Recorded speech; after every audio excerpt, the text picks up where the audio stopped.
Hello guys, I am advocate Dishank from Vishank law academy. आज हम पढ़ने जा रहे हैं आपका डायरेक्ट एविडेंस और आपका सर्कमस्टेंशियल एविडेंस। इसको समझने से पहले आप पहले एक बात समझिए। ए ने बी को मारा, ठीक है, ए ने बी का मर्डर करा। अब यहाँ पर ना कोई विटनेस है, ना ये होते हुए किसी ने देखा, तो अब क्या कोर्ट इसे छोड़ देगी? नहीं। कोर्ट आपका सर्कमस्टेंशियल एविडेंस के बेस पर ये डिसाइड करेगी कि ए ने बी का कत्ल करा। कैसे? कि जब ए बी का मर्डर हुआ तो ए कहाँ था, सबसे पहली बात। ठीक है, तो ए को जवाब देना पड़ेगा ए कहाँ था। ठीक है, ए का क्या मोटिव था। ठीक है, कि अगर इसने ए ने बी को मारा है तो क्यों मारा है, मोटिव क्या था मारने का, ये सब चीजें देखी जाती है। तो आज हमें यही पढ़ना है। अगर मान लीजिए इसका मर्डर होते हुए किसी ने देखा है तो डायरेक्ट एविडेंस आएगा। ठीक है, और ओरल एविडेंस में उसकी स्टेटमेंट रिकॉर्ड होगी और खत्म बात। और अगर ये चीज होते हुए किसी ने नहीं देखा तो आपका क्या होगा, सर्कमस्टांसेस के बेस पे। जैसे कि आपको मैं एग्जांपल से बताता हूँ। एक मेरे पे केस था। उस केस में क्या हुआ था कि ए को ये लगा, ए जो है वो अक्यूज्ड है। ठीक है, अक्यूज्ड ही लिख देते हैं यहाँ पर हम। ठीक है, डिसीज्ड का मतलब मरने वाला आदमी। ठीक है, अक्यूज ने डिसीज को इसलिए मारा था क्योंकि अक्यूज को ये लगता था कि डिसीज ने अक्यूज के भाई को पहले मारा है। मारा का मतलब यानी कि डेथ, इसकी जो डेथ हुई है वो डिसीज की वजह से हुई है। इस मोटिव की वजह से, किसने मेरे भाई को मारा इसलिए मैं इसे मारूंगा, इस मोटिव की वजह से अक्यूज ने डिसीज को मार दिया। ठीक है, अक्यूज ने डिसीज को मार दिया। अब यहां से आप समझिए कि अब जब अक्यूज ने डिसीज्ड को मारा, ठीक है, मरने वाले आदमी को कहते हैं डिसीज्ड। ठीक है, जब ए ने डी को मारा तो वहां पर कोई एविडेंस नहीं था। वहां कोई एविडेंस नहीं था, मतलब यानी कि किसी ने, कोई विटनेस नहीं था, कोई सीसीटीवी कैमरा नहीं था, कुछ भी नहीं था। ठीक है, पर तब भी ए को सजा हो गई। क्यों? क्योंकि यहां पर यह हुआ कि जब आपके एक सीसीटीवी कैमरा मिला था जिसमें दिख रहा है कि ए जो है वो डी के साथ जा रहा है, और उसके तुरंत बाद डी आपका कुछ टाइम बाद, कुछ घंटे बाद मरा हुआ पाया गया, मिसिंग पाया गया, और बाद में उसकी लाश मिली। ठीक है, तो ये जो है लास्ट सीन थ्योरी से देखा गया। क्या देखा गया? लास्ट सीन थ्योरी, कि लास्ट में डिसीज किसके साथ था, वो ए के साथ ही गया था। तो कोर्ट ने ये इन्फ्रेंस दिया, यानी कि अनुमान लगाया कि ए ने डी को मारा। हालांकि सिर्फ एक अनुमान नहीं लगाया, ऐसे एक वन अनुमान, एक अनुमान लगाया, दो अनुमान लगाए। ठीक है, आपका तीसरा अनुमान लगाया, तीसरा इन्फ्रेंस लगाया, फोर्थ लगाया, फिफ्थ लगाया, ऐसे चेन बनती गई। ठीक है, और आपका जो मर्डर का वेपन भी था वो अक्यूज के यहाँ से, अक्यूज के पास से मिला था। ठीक है, तो उसके फिंगरप्रिंट्स भी थे उसके ऊपर, और ऐसी सब चीजें थी। और ए ने ही बताया था कि वो उसने वेपन कहाँ छुपाया। तो यानी कि सर्कमस्टेंशियल एविडेंस के लिए एक तो आपका मोटिव होना बहुत जरूरी है। दूसरी चीज आपका क्या होना चाहिए, जो इन्फ्रेंस की जो चेन होनी चाहिए वो पूरी करेक्ट होनी चाहिए। अभी आपको इतनी बात समझ आ गई होगी। अब हम वर्ड टू वर्ड पढ़ते हैं। देखिए, डायरेक्ट एविडेंस का मतलब है, direct evidence refers to evidence that establish a specific fact. कोई स्पेसिफिक फैक्ट है, ठीक है, without requiring any inference to link. कोई आपका इन्फ्रेंस नहीं लगेगा। इन्फ्रेंस का मतलब यानी कि कोई अनुमान नहीं लगेगा एविडेंस के साथ। जैसे ए ने बी को मारा, ए ने बी को मारा, ठीक है। अब ए और ये होते हुए सी ने देखा, तो सी कहेगा हाँ मैंने देखा था कि ए ने बी को मारा। ठीक है, या कोई ऑफेंस होते हुए सी ने देखा। ठीक है, तो यहाँ पर ये क्या डायरेक्ट एविडेंस है। ठीक है, और इसकी जो स्टेटमेंट होगी वो ओरल एविडेंस में आएगी। अब ये तो बात हुई स्पेसिफिक फैक्ट को कोई बता रहा है क्या, कि मैंने मारते हुए देखा, तो ही वो चीज मानी जाएगी। ठीक है, कोई स्पेसिफिक फैक्ट से रिलेटेड बात कर रहे हैं तो ही मानी जाएगी। और एक चीज और, कि जब आपका डायरेक्ट एविडेंस होगा तो आपका सर्कमस्टेंशियल एविडेंस आपका मायने नहीं रखता, मतलब इतना कोई मायने नहीं रखता। डायरेक्ट एविडेंस है तो सर्कमस्टेंशियल एविडेंस माना नहीं जाएगा। ठीक है, अब personal knowledge of the witness और ऑब्जर्वेशन ऑफ द फैक्ट। यहाँ पर क्या होता है कि पर्सनल नॉलेज होती है किसकी, आपकी विटनेस की, क्योंकि वही बताता है कि हाँ मैंने देखा था ये होते हुए, ये चीज नहीं होते हुए। फैक्ट इन इशू से रिलेटेड होना चाहिए, यानी कि एक चीज डिनाई कर रहा है, एक दूसरी चीज असर्टेड कर रहा है, तो वो फैक्ट इन इशू से रिलेटेड होना चाहिए। व्हेन द जज is satisfied with the evidence beyond reasonable doubt होना चाहिए। देखिए, क्रिमिनल केसेस जो होते हैं वो आपका बियॉन्ड रीजनेबल डाउट से क्लियर होते हैं। यानी कि आपका दो तरीके के होते हैं केस को प्रूफ करने के तरीके। एक होता है प्रीपॉन्डरेंस ऑफ प्रोबेबिलिटीज, ठीक है, हालांकि इस पर अलग लेक्चर भी आएगा। और एक होता है आपका रीजनेबल डाउट। ठीक है, जो क्रिमिनल केसेस होते हैं वो आपका रीजनेबल डाउट से प्रूफ होते हैं। ठीक है, यानी कि आपका जो फैक्ट्स होते हैं, यानी कि जो प्रूव्ड होते हैं, वो आपका बियॉन्ड रीजनेबल डाउट से क्लियर होनी चाहिए, मतलब उसमें कोई डाउट क्लियर नहीं होना चाहिए। जैसे अभी आपको मैं एक एग्जाम्पल के तौर पे बताऊंगा, ठीक है। तो यानी कि कोई अभी ये रीजनेबल डाउट का मतलब यहाँ पर यही समझ के चलिए कि कोई डाउट नहीं होगा, कोई डाउट आपका स्टैब्लिश नहीं होगा, ठीक है।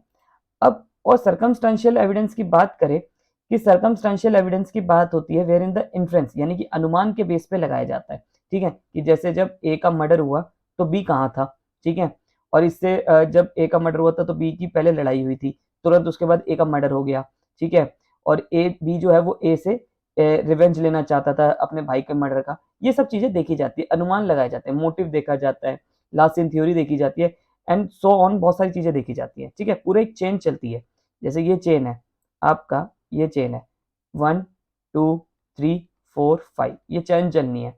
यहाँ पर ये चेन पूरी हो गई, ये पूरी हो गई, ये पूरी हो गई, ये टूट गई, और ये चाहे प्रूफ हो गई, तो चेन टूट गई। तो यहाँ पर क्या होगा, बेनिफिट ऑफ डाउट मिल जाएगा किसको, अक्यूज को, और वो बरी हो जाएगा, एक्विटल हो जाएगा, ठीक है। अभी और एग्जाम्पल से आपको बताता हूँ।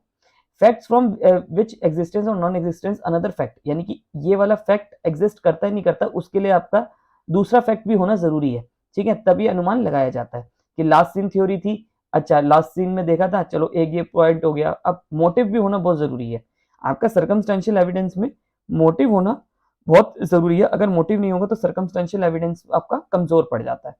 Series of related fact, series तो आपको समझ आ ही गया होगा, ये जो मैंने आपको बताया। Where the evidence does not directly, जब एविडेंस आपका डायरेक्टली नहीं होता, प्रूव गिल्ट, गिल्ट अक्यूज का, bring about the inference of the guilt which is beyond reasonable doubt, तो ये उसका इन्फ्रेंस जो होता है, अनुमान नहीं लगाया जाता, ठीक है। मतलब सिंपल सी बात है, अक्यूज को बेनिफिट ऑफ डाउट मिल जाएगा। आपका अगर डायरेक्ट एविडेंस की बात करी जाए तो वो आपका रिलायबली लेस होता है, क्यों? क्योंकि यहाँ पर क्या होता है, जो विटनेस आता है उसे तो वकील ही उड़ा देता है क्रॉस एग्जामिनेशन में, उसकी क्रेडिबिलिटी को शेक कर देता है, क्रेडिबिलिटी को शेक कर देता है कि आपने यहाँ देखा, आप इतनी दूर से थे, आपने कैसे देख लिया, कोई डाउट क्लियर, डाउट आपका रख देता है, ठीक है। तो हमने वही पढ़ा था कि क्रिमिनल केसेस में डाउट नहीं होना चाहिए, बियॉन्ड रिजनेबल डाउट से क्लियर होना चाहिए। तो जो वकील होगा या कोई भी होगा, ऑब्वियस बात है, चाहे वकील हो चाहे कोई भी बंदा हो, वो डाउट क्रिएट कर देगा, ठीक है, जिस वजह से बेनिफिट ऑफ डाउट मिल जाएगा अक्यूज को और वो एक्विटल हो जाएगा। Inference of the presumption, presumption मतलब और इन्फ्रेंस मतलब अनुमान लगाना, नॉट रिक्वायर्ड, ये आपका जरूरी नहीं होता डायरेक्ट एविडेंस में, ठीक है। अगर सर्कमस्टेंशियल एविडेंस में देखा जाए, रेबिलिटी कंपैरेटिवली हाई, ये आपका हाई होता है क्योंकि सर्कमस्टांसेस, आदमी तो झूठ बोल सकता है पर आदमी को आप झूठा भी साबित कर सकते हो, पर सर्कमस्टांसेस को कैसे झूठा साबित करोगे? जब ए और बी, ए का मर्डर हुआ तो बी साथ में था, ठीक है। तो ये चीज को आप कैसे डिनाई कर दोगे जब तक इसके प्रॉपर एक्सप्लेनेशन ना हो, ठीक है। डिफिकल्टी टू सप्रेस, इसे डिफिकल्ट होता है सप्रेस करना, यानी कि इसे दबाना मुश्किल होता है, और इसके लिए आपका अनुमान लगना बहुत जरूरी है, ठीक है। अनुमान पे ही ये सारा चलता है। अब जैसे कि आपका ये केस था, क्या ना person be convicted on the basis of circumstantial evidence, क्या सर्कमस्टेंशियल एविडेंस के बेस पे किसी को कन्विक्टेड किया जाता है? आंसर इज यस, करा जा सकता है, but must be chain of evidence so far complete not to leave any reasonable doubt, कोई भी चेन टूटनी नहीं चाहिए, 1 2 3 4 5, ये चेन, सीरीज ऑफ चेन पूरी होनी चाहिए। जहां चेन टूट गई वहां पर आपका बेनिफिट ऑफ डाउट मिल जाएगा अक्यूज को, और वो एक्विटल हो जाएगा, यानी कि आपका जो अक्यूज है वो बरी हो जाएगा, ठीक है। कोई पॉसिबिलिटी नहीं छूटनी चाहिए कि चेन टूटने की। अब एक केस हुआ था, ये ऋषिपाल में बताया गया था कि in case of circumstantial evidence motive assume great significance, आपका मोटिव होना बहुत जरूरी है।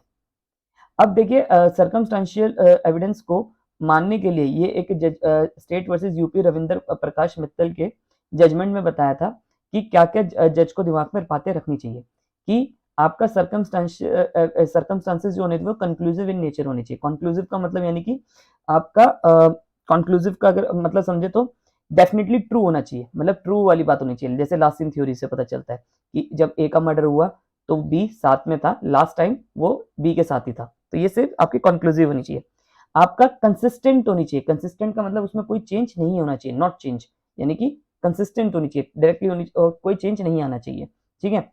मोरल सर्टिनिटी एक्सक्लूडेड, यानी कि आपका पॉसिबिलिटी एक्सक्लूडेड होनी चाहिए, कोई पॉसिबिलिटीज नहीं रहनी चाहिए। ये वाले पॉइंट को समझाने के लिए मैं आपको एक मूवी का एग्जांपल देता हूँ।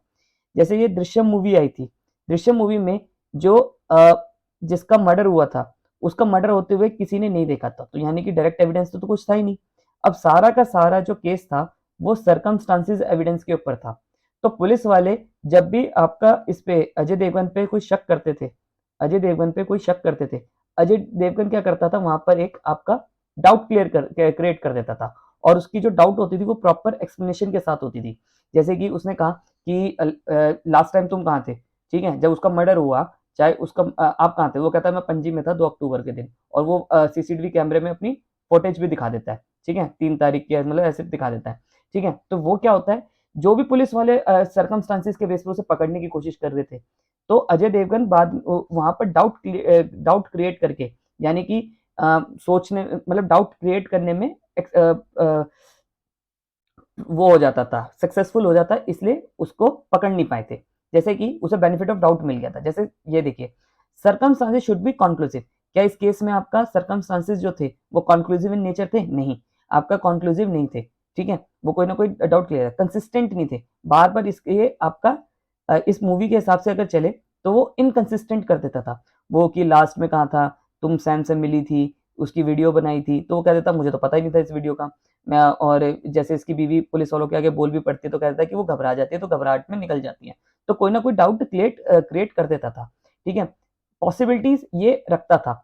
अगर देखिए, यहाँ एक्सक्लूड का मतलब होता है नहीं होनी चाहिए, और इस मूवी में वो पॉसिबिलिटीज रखता था, ठीक है, कि ऐसा भी तो हो सकता है, वैसा भी तो हो सकता है। तो अजय देवगन को इस चीज का फायदा हो गया था, ठीक है। तो वो अजय देवगन जो अक्यूज होगा वो पॉसिबिलिटीज को रखेगा, ठीक है, अपने फायदे के लिए वो पॉसिबिलिटीज को रखेगा। जैसे मान लीजिए मैं अक्यूज हूँ, मैं हमेशा चाहूंगा कि कोई भी मेरे केस में पॉसिबिलिटीज रहे, ठीक है, क्रिमिनल केसेस में, क्योंकि ठीक है, तो पॉसिबिलिटीज अगर रहेगी तो उसका मुझे बेनिफिट ऑफ डाउट मिल जाएगा, ठीक है, बेनिफिट ऑफ डाउट मिल जाएगा। जैसे कि विक्टिम ने कहा कि मेरा सर फूटा था, ठीक है, और उस वक्त मैं नशे में था। तो अब ये जो नशे में था, तो ये भी तो हो सकता है कि उसने किसी और को देखा हो, किसी और ने मारा हो, ये भी तो एक डाउट क्रिएट हो सकता है। तो मैं एज ए अक्यूज या अक्यूज काउंसिल होके मैं इस डाउट को बरकरार रखूंगा, जिसकी वजह से मुझे बेनिफिट ऑफ डाउट मिल जाए और मैं एक्विटल हो जाऊं। एक्विटल का मतलब यानी कि बरी हो जाऊं, ठीक है। आई होप आपको मेरी वीडियो पसंद आई हो। अगर आपको मेरी वीडियो पसंद आई हो तो चैनल को सब्सक्राइब करिए। Thank you so much.